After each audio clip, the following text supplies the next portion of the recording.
Good afternoon, good morning, good evening, whatever time zone it is, whether you in the world, it is your Lord and Saviour, and today we're going to be looking at a Wraith the Oblivion book that is essential reading in my totally biased opinion. Whether you are a passing fan of Wraith the Oblivion, or you've been playing it since the beginning, which accounts for all 5 of you. Now, this book originally came into my collection because, honestly, I didn't feel that I needed it, but it was just something to fill my Wraith the Oblivion collection, because if you know me, I love Wraith the Oblivion. I am known far more for Vampire the Masquerade stuff, but it's Wraith the Oblivion that really gets me excited these days.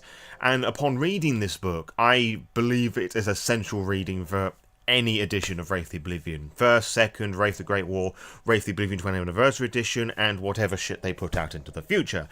And no, it is not my homebrew, which is why I'm finding myself producing that bit of verbiage a lot recently. Although I do feel that my homebrew is an amazing piece of Wraith the Oblivion literature. Go and check that out. The book is found in the description below. But the book I'm actually going to be talking about is Handbook for the Recently Deceased, developed by Onyx Path Publishing and written by Richard the Goat Dansky.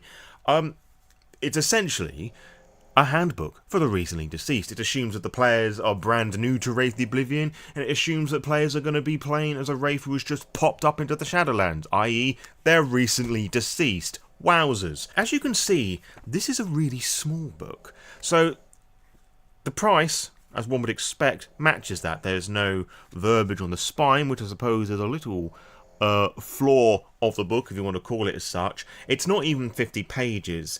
It's 43 pages, counting the extra 4 pages at the back for Onyx Path games, some of which are Chronicles of Darkness. So there's really no excuse, even as just a curiosity item, to have this in your collection. And even if it's a PDF copy of the book, it's not going to take up that much space, and it's just very easy for you to send off to your players. So, rather than taking my word for it, let's actually have a talk about what this book entails exactly, other than what the title produces. And of course, as per all my book reviews and wafflings, this is all my opinion, blah blah blah. I'm not going to do the whole spiel. I've been doing that for 6 years, and besides, I think we all can agree by now that in my video about my thoughts about my copy of my book, we can all agree that it's all going to be biased in my opinion. You can disagree if you want, blah blah blah blah blah. The book doesn't actually have chapters, but it's a book of 3 parts. The first part is for players, the second part is for talking about shadow guiding, which is for both players and storytellers, but more so for the players, because obviously with Wraith the Oblivion, you play 2 characters, technically, or 1.5 characters. You play your own character, the psyche, the ghost that is dead, and you play the shadow of somebody else's psyche. And if you need a reminder of what a shadow is, or have no idea what a shadow is, and this is your first exposure to Wraith the Oblivion, all ghosts have like a little devil on their shoulder sort of thing, which is encouraging them to take the plunge into Oblivion, or to be dragged into Oblivion, literal Oblivion, not hell, but like the great nothing, as it were. And then you get spat out as a spectre, which is a more antagonistic ghost, or you get completely torn asunder, which is always a fun time. Now, the shadow isn't just a cartoonish mustache twirling villain, it's a manifestation of all the negative aspects of the person. So all the voices of doubt, all those nasty hateful thoughts that you've had about someone or yourself, or all sorts of things.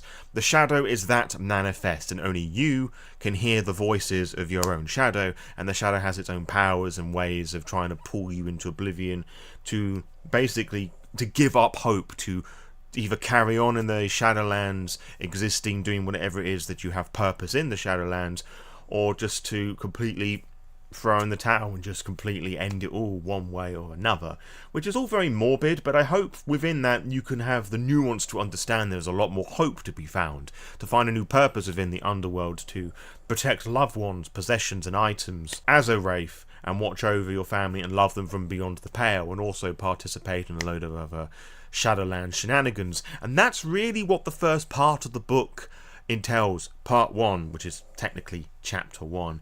It talks about how you got here, what to do within the Shadowlands, because unlike other games where say Werewolf, you're part of a tribe and part of a sept, Mage, you're one of the traditions, or the Technocracy, you're a vampire, you're one of the clans that belongs to the Camarilla, the Anarchs, or the Sabbat. I don't know how Changeling works, and a Hunter's kind of a bit of a free-for-all anyway, but they've all got their sort of creeds, I think they're called. But with Wraith, you don't have that. It is assumed that all wraiths are part of the hierarchy unless they identify themselves as something else. So yeah, you could run a game that's all hierarchy or all renegades, which as the names would imply, the hierarchy is in your more bureaucratic, capitalistic sort of tyrannical governments, for lack of a better phrase. The renegades are opposing that, and then you have heretics, which believe in transcendence, which is essentially moving on into whatever version of the afterlife exists, which has never been properly defined in Wraith the Oblivion. And if you want to do that by resolving all your passions, achieving all the goals that are keeping you bound to the Underworld, then technically speaking that you are a heretic. And the book kind of discusses that in a way. It talks about joining one of these different factions. It talks about finding other wraiths to associate yourselves with for protection. And as a game of Wraith the Oblivion, just to go back to my original tangent within the grander tangent, you don't have to be all of one group. You can be somebody who is like there could be a group of 5 of you, 2 of you with a hierarchy, 2 of you with the heretics, and you've got 1 renegade. Now that could present a load of really spicy stuff for your gameplay, but the book actually encourages this, telling you and encouraging you to go and seek out these different options and to find safety within numbers, because whilst with all the different splats you could to some degree operate fairly well by yourself, particularly if you're a vampire, Wraith very much makes the point clear that if you're by yourself, you're probably going to get snatched up by a Reaper or some other unpleasant Wraith to be sold on as a slave or be melted down or some other nasty, nefarious purpose. Like, Wraith is a very dark game, as with all the games of the World of Darkness. The book actually addresses that this happens more often than not with most Wraiths within the Underworld, and it talks about opening scenarios for games where you either get bound together as like a chain gang sort of thing. And it also talks about ideas how you can cover that in a prelude, an entire session, or just completely negate it altogether and then come up with some ideas about your relationship with the person who freed you from your cult. It's kind of like this ectoplasmic sort of cocoon that you sort of break out from, or somebody breaks you out from. And of course, you don't have to be a part of any of those factions if you don't want to. And this book actually discusses that, like getting involved with the Shadowlands and your own personal vendettas and your operations, jobs, purposes, whatever that may well be for you. You could just be a bunch of wraiths just wandering around, moving from one necropolis to the other. You could be saving people, you could be causing mischief. There's so many different options available to Wraith, and this little primer discusses all of those different ideas. It mentions about protecting your passions, protecting your fetters. It talks a little bit about character creation, about assigning emotions to those passions and the numbers and what that all represents. It talks about protecting your fetters as well. So it really does a very good job of presenting like the personal Wraith as well as the much larger world around you, the hierarchy, the renegades. The guilds are touched upon a little bit as well that I forgot to mention. The guilds being different factions of Wraiths that are secret, they don't exist, they definitely don't exist anymore, they've all been disbanded, and they work on these different powers of the Wraith, known as the Arcanoi. Some of them are more useful than others, depending on the Wraith in question. Some are legal, some are not legal, and some are treading that very fine line. And a lot of Wraith existence wouldn't exist without some of these guilds being in existence. Like, you have the Artificers that work on a Arcanoi known as an Inhabit that allows you to possess and exist within items, but they're also known for, as the name would imply, building weapons and materials. So the Necropoli and the Skinlands and all these different weapons and bits and pieces can actually function. You have the Pardoners, who have a power that can deal with the shadow and rather decreasing the angst, which is sort of this mechanical and emotional state that builds up in them, which if that builds up to such a level, the shadow can temporarily take over, a process known as catharsis. Or, if it reaches up to the permanent level of 10, it takes over completely and you become a spectre.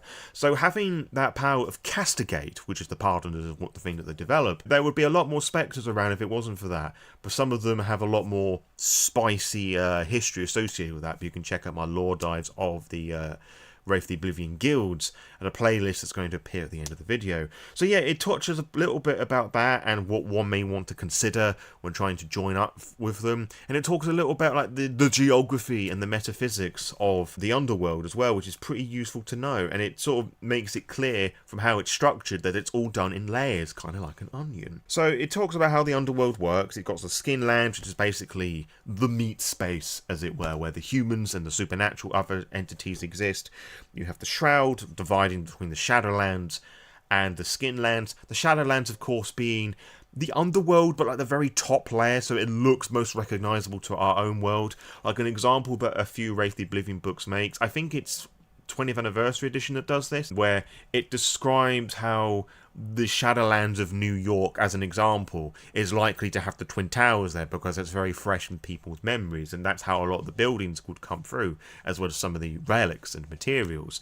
Like, it looks recognisable with a more gothic, darker twist. It's a lot more cold, a lot darker. The centres are blurred, and the book also touches upon this to a very minor extent as well. And then surrounding that you have the Tempest, which, as the book describes it, the Tempest is the eternal ferocious storm of memory that rages between the Skinlands and the deeper Underworld. Brave, foolish, or desperate souls can attempt to cross it directly. Others can use safe paths through the storm called byways. The Tempest is full of the flotsam of the Underworld. It's haunted by entities called plasmics. Spectres can be found in the Tempest, as they like to waylay travellers on byways. The largest of the byways is the Great River the Dead, which leads to Stygia, and the capital of the Empire of the Western Dead, which is talking about Europe and Americas, obviously.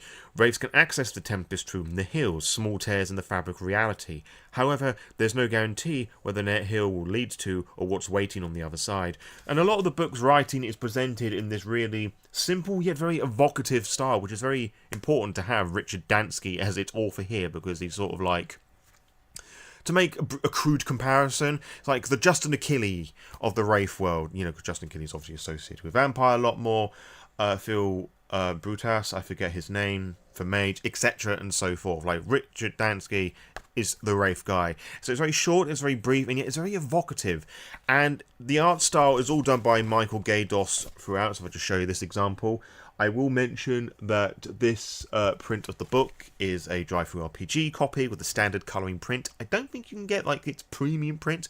It's been a while since I've had a look, but you can go and check that out in the description below. Now, if you purchase that book with that specific link, I get some of the money back because I'm an affiliate on drive-through RPG, and all that little bit of coinage helps to financially support the channel. And it's not a very expensive book either, so again, there's no reason why you shouldn't purchase it. But yeah, it's a really appropriate style, because just to go back to the artwork there, I can't really see what I'm doing, so apologies if it's not quite level. Michael Gaydos has like this sort of graphic novel, photorealistic style, and you've got like very muted and cool colours. So you've got like the yellow car that's there, but you've got the individual and everything around it. It's kind of got this bluey tint to it, kind of reflecting the more gothic and sadder parts of Wraith the Oblivion. It's all just a bit shit. Then it talks a bit more about Stygia and the Dark Kingdoms, which are these other capitals of the different continents of the Underworld. And it touches upon pretty briefly what they all are. It doesn't talk about the specifics, because you can read the Wraith the Oblivion books as well. And in relation to this one, the 20th Anniversary Edition core book includes pretty much all of them. You've got the Far Shores, which is like these distant islands, which is often associated with the heretics, the more spiritual depictions of the Underworld, I should say. There's a whole source book that's dedicated to that. And then it's the Labyrinth, which is like super beneath that, as a name of like that would imply, which is home to the spectres and other monstrous deities. And does it talk about the Doomslayers? It does not, and if you don't know what the Doomslayers are, you can check out my lore dive on them as well. So whilst the first part of this book is super useful for newbie Wraith fans, or those that are wanting to get into Wraith, or those who've been out of the action for a while, it's not very useful, I feel, for those who've been around it for quite a long time, or did what I did and read the 20th Anniversary Edition core book and everything else before this one, which is a very interesting way of reading this book, but as I said, I was just adding it to my collection to begin with. However, it's the second part of the book where I feel a lot of people are going to get a lot of good use out of it, because it's talking about the shadow and shadow guiding, which I've talked a little bit about already, and everything that I've talked about in this video about shadow guiding, as well as my How to Wraith episode about shadow guiding in specific, comes from this book. There is so much untapped potential that didn't immediately occur to me until I read this book. Like, because it's coming from the perspective of a player who is playing Wraith for the first time, and they're going through the whole aspect of, oh, you wake up as a dead, like it's going through the very beginning parts of a Wraith rather than just leaping into an already established Wraith, so to speak, like you would expect to find with like a one-shot scenario or whatever. It talks about how the Shadow may not know everything from the get-go. It doesn't know what it is, it doesn't know what you are, it doesn't know about its forms, its powers, it may not know about the Underworld. And it discovers those things as you do.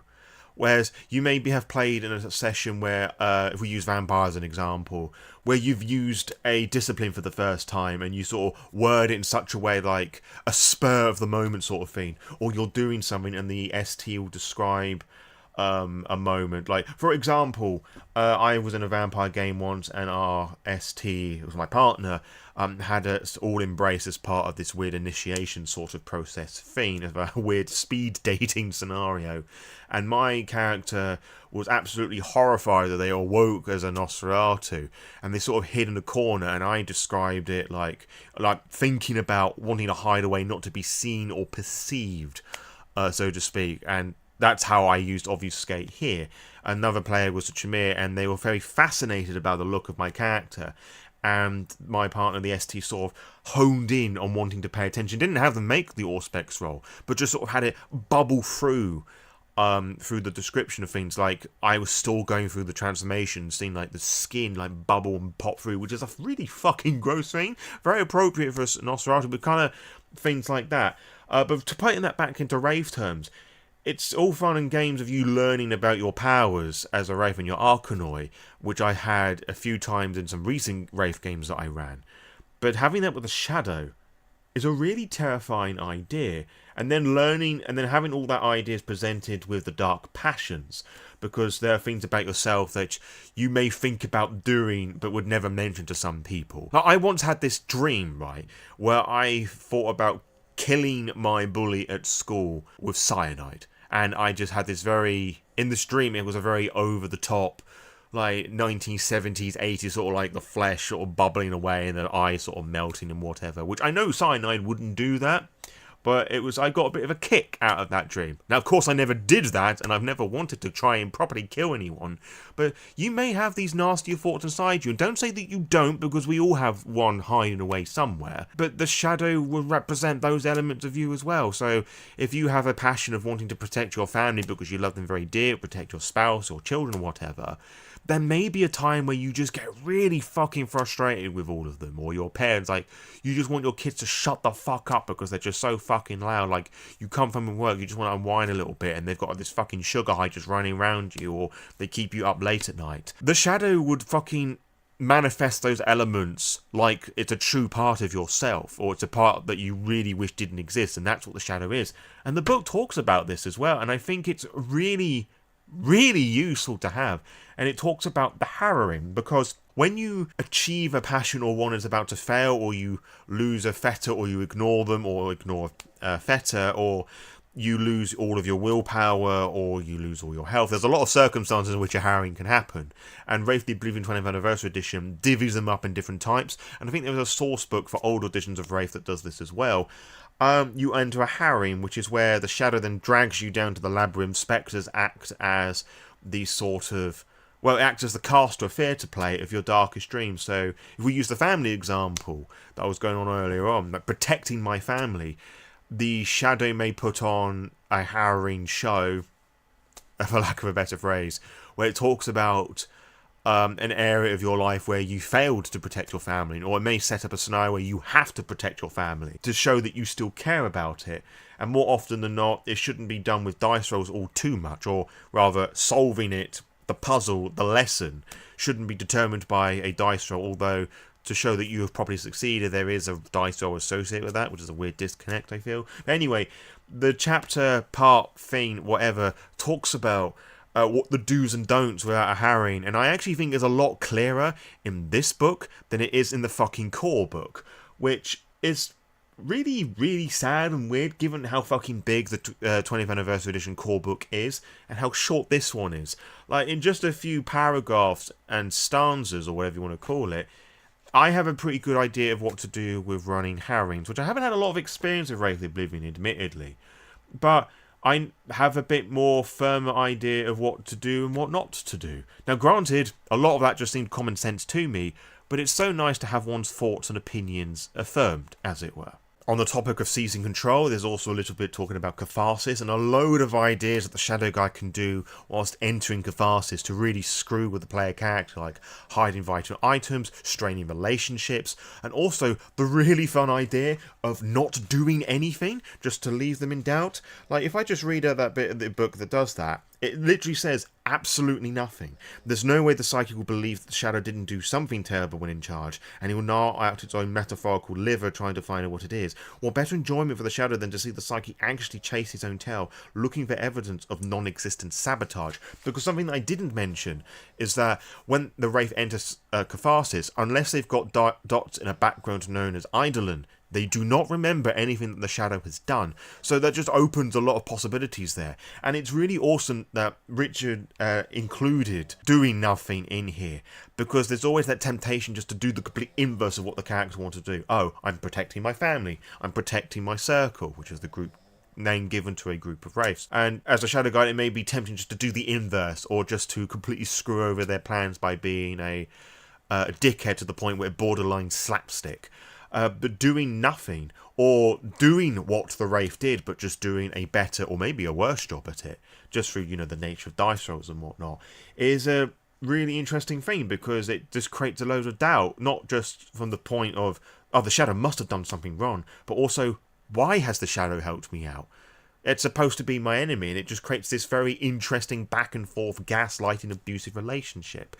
And yes, Wraith the Oblivion is an abusive gaslighting game, but it's down to you, the players, and the mature lot that you are, or at least that you should be if you're playing this game, to find out what is and isn't okay, and to know when enough is enough or you're going too far. And however you want to do that is down to the group in question.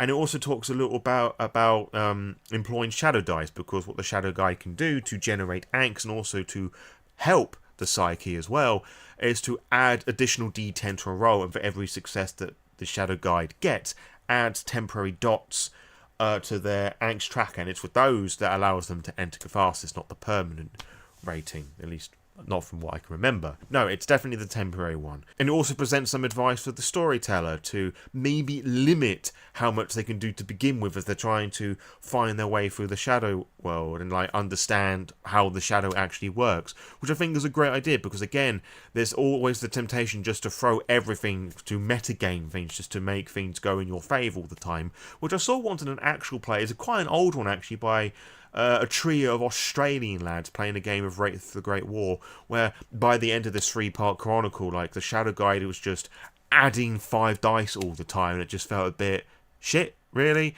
And it was something that the Games Master commented on as well. It's just...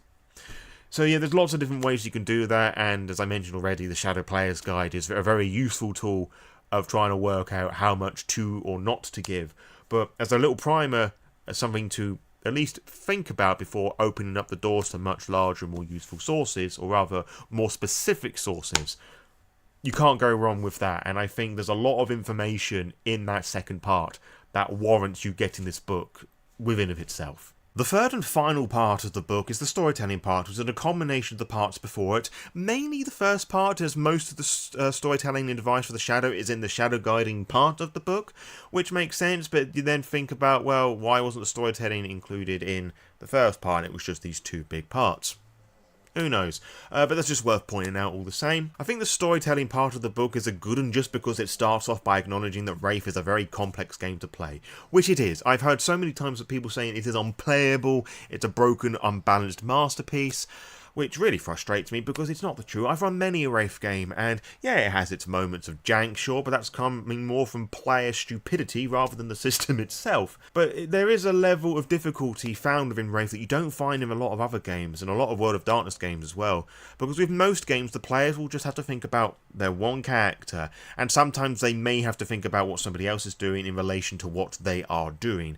And the Games Master will have a lot more to work with because they have to think about the player characters and a bunch of NPCs NPCs in the world, and something like Dungeons and Dragons, where there's a lot of number crunching involved and dice to roll, that element of it can be pretty overwhelming. Now, the World of Darkness games is a lot simpler in the fact that it's mainly roleplay focused. Dungeons & Dragons is not really designed for it, and that stuff has just sort of been shoehorned in there with the rise of Critical Role, Stranger Things, etc. and so forth. And there's also one dice type with World of Darkness game as well, a bunch of D10s rather than all the other dice types. But with Wraith, you technically have to think about 3 characters as a player. You have to think about your own character, you have to think about the shadow guide that you are playing, and you have to think about somebody else's character as well, because you are shadow guiding that player. Actually, you have to think about 4 players, because you now have to think about the shadow guide for your character, and your shadow guide's got to think about somebody else's. I hope that makes sense, but basically, you are constantly thinking about at least 2 people in a game, and the games master has to think about all of these aspects, like double the amount of characters, plus all the world building stuff. So that can be very overwhelming for people. And the book really breaks it down just to really make things simple, because there's this huge urge just to explore the underworld and all of its scenarios. And again, that is another layer of difficulty, because with all the other World of Darkness games, they are based on planet Earth. I mean, with Wraith, there's an element of it where you can go and explore the Umbra, but it's very fantastical and bonkers and stupid, really, with a lot of spirits and whatnot. And you can really go to town with a lot of those descriptions and just make shit up. Whereas the Underworld, it's like our world, but all of history has passed through it, and it's just more goth and decrepit. And there's this whole other ecosystem, and our world is almost a second thought with Wraith, because you're having to exist and survive, really, as a Wraith within this new world. And a lot of Wraiths aren't able to properly interact with the Shadowland, with the Skinlands at all, because they don't have the means and the powers to do that. So they have to rely on other people to help them out with that. And then they've got this voice at the back of the head. There's a lot of different layers to go through with that. And just the opening statement of the storytelling chapter is a fantastic way to reassure people that, yeah, it's difficult, but you're going to get through this, and this is how you do it. To add to that, there's a lot of suggestions about incorporating passions and fetters within your chronicle as well, which ultimately Wraith is a game about supporting your passions and fetters, and they should always take centre stage, or rather have a very large voice within your chronicles, unless of course your players don't want to because something else happens. And it has a wonderful suggestion of talking about shared passions and fetters, which I believe the 20th anniversary edition core book touches upon, but with this book here it really explores it a lot more, and it provides a wonderful motive for everybody to work towards, because at least then it has something common to attach yourself with, because as I said a moment ago with the Shadowlands and the Underworld, it's all very alien. But if you all died in, say, a plane crash, you've got the ruins of that plane to act as a fetter or a passion, or heaven forbid, it might even serve as a haunt if that particular plane is taken off and dumped in a museum somewhere, or a scrapyard or something.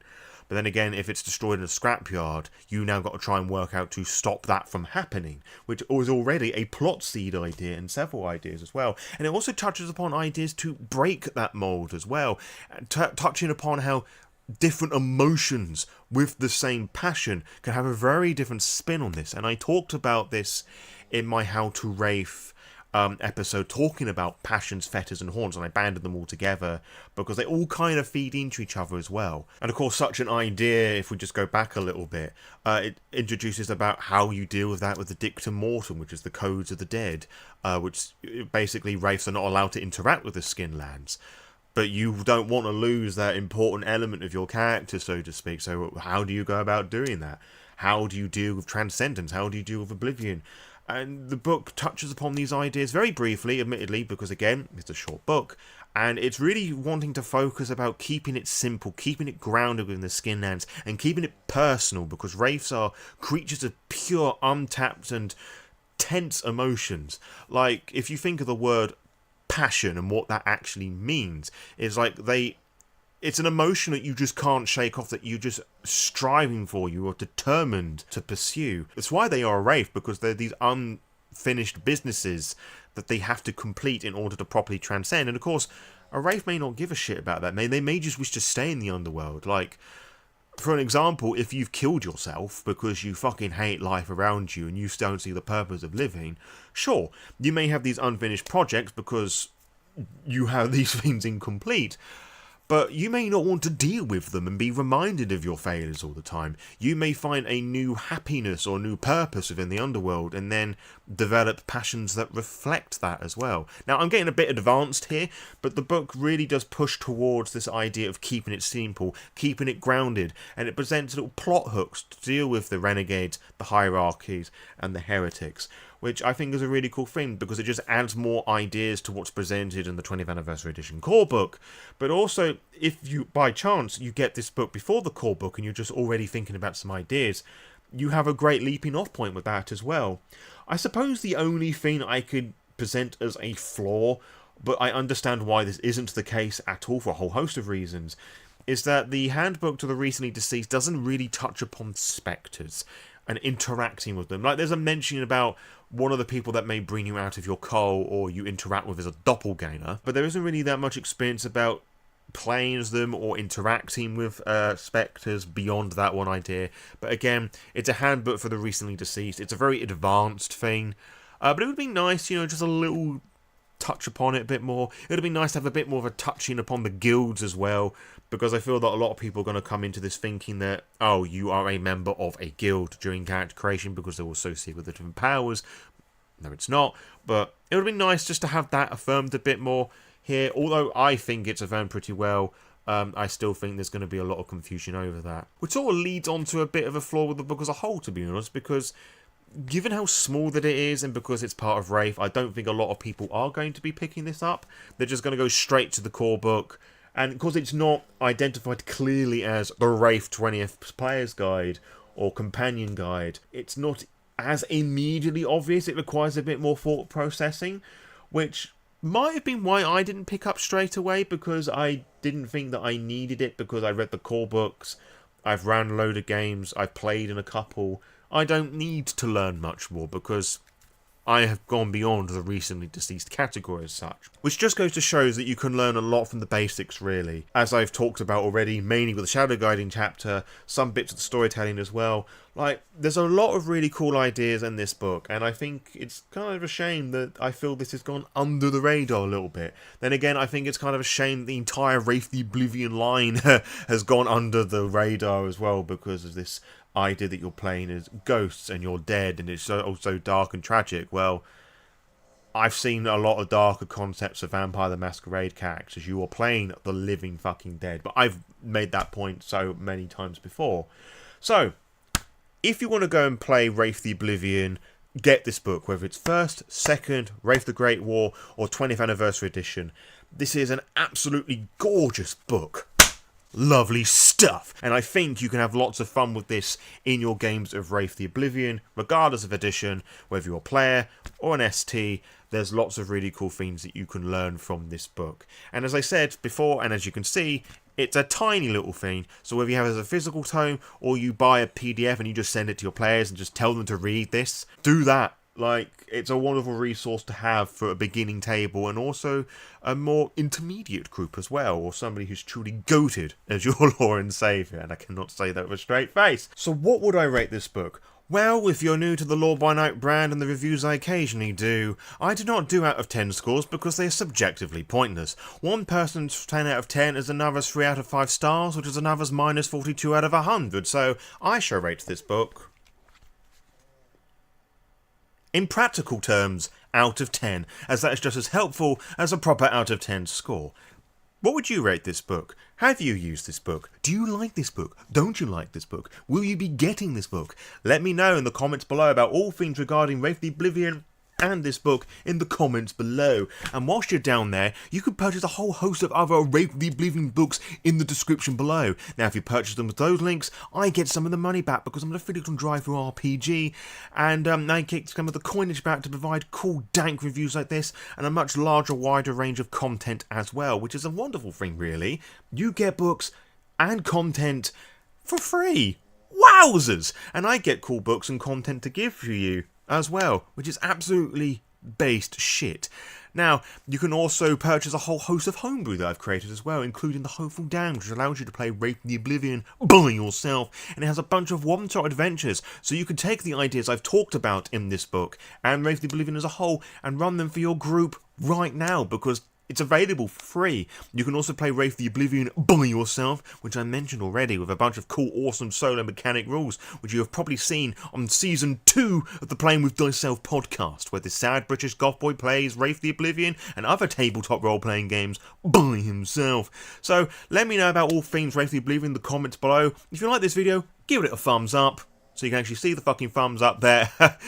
Share this video with everyone and anyone who loves what I do, and subscribe to the Lore by Night channel for more shit like this, and I'll see you on the next upload, wherever that may well be for you. And until next time, farewell.